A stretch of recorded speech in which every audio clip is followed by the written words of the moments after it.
ধরা খেয়েছে সাবেক ডিবি প্রধান হারুন-অর রশিদ। ভুয়া সার্টিফিকেটে তৈরি করে মুক্তিযোদ্ধা পরিচয় দিতেন হারুনের বাবা এবং কোটায় চাকরি পান হারুন। বিস্তারিত প্রতিবেদনে। গত জুলাইয়ের শেষ সপ্তাহে বৈষম্য বিরোধী ছাত্র আন্দোলনের 6 সাময়িককে ঢাকা মহানগর পুলিশের গোয়েন্দা বিভাগে হেফাজতে তুলে নিয়ে যাওয়ার পর শেষবারের মতো আলোচনায় আসেন ঢাকা মহানগর পুলিশের কর্মকর্তা অতিরিক্ত কমিশনার হারুন-অর রশিদ। সমালোচিত এই সাবেক ডিবি প্রধান বিসিএস চাকরিতে ভুয়া মুক্তিযোদ্ধা সার্টিফিকেট ব্যবহার করে অভিযুক্ত হয়েছেন।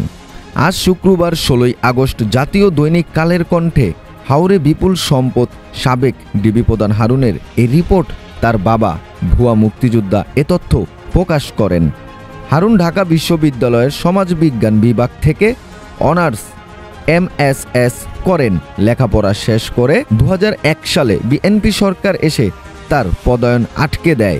111-এর সময় হারুনের চাকরি স্থায়ী হয়। এলাকাবাসী জানায় হারুনের বাবা মুক্তিযুদ্ধ অংশ নেননি, আর তার বাবা আর চাচা ইদ্রিস ওরফে ইদু মোল্লা ছিলেন কুখ্যাত রাজাকার। প্রতিবেদনে আরও বলা হয়, গাজীপুরের এসপি থাকাকালীন হারুনের ভাগ্যবদল ঘটে।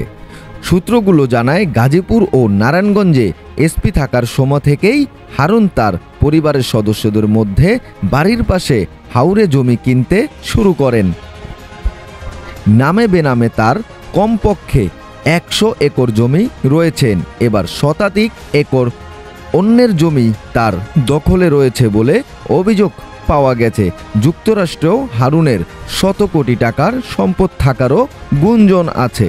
2011 সালের জুলাইয়ের জাতীয় সংসদের সামনে এক মিছিলে তৎকালীন বিরোধী দলীয় চিফ হুইপ জয়নাল আবেদিন ফারুককে মারধর করে প্রথম আলোচনায় আসা এই হারুন এখন টক অব দ্য কান্ট্রি।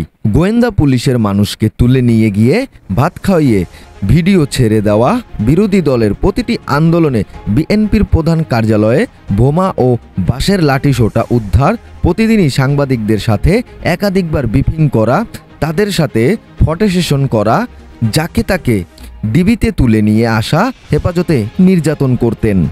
কিশোরগঞ্জের মিঠামইনের হোসেনপুর গ্রামের পাশে হাওরে প্রায় 3000 শতক 30 একর জমিতে 3 তারা মানের প্রেসিডেন্ট রিসোর্ট দ্বীপের মতো দাঁড়িয়ে 2021 সালের 3 সেপ্টেম্বর চালু হওয়া রিসোর্টের এক পাশে 20টি দোতলা কটেজে রয়েছে শীতাতাপ নিয়ন্ত্রণ, 40টি কক্ষস্যুট আছে, রেস্টুরেন্ট, পার্টি সেন্টার, শিশুদের গেম জোন ও ওয়াচ টাওয়ার।